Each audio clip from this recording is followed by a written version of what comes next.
Hello everyone, welcome back into this channel. So through this video, I would like to show you the way how to remove the history devices that has been connected into your iPhone Bluetooth. So to do that, you just need to open the settings application.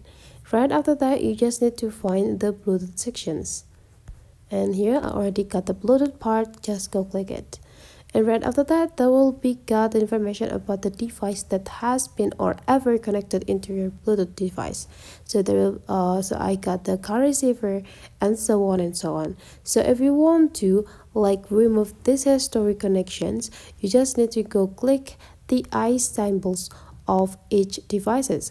Let's say here I got this music receiver and I will like to remove them. Go click this eye symbols and now you just need to go click forget this device and confirm that you want to forget the device, and those devices will be removed from your history connections. So that is the way how to remove the history connection devices on a Bluetooth by iPhone. Hopefully this tutorial today is useful for you. So thank you for watching guys. Don't forget to leave some comment, like and subscribe into this channel. I would like to see you for the next tutorial, and bye bye.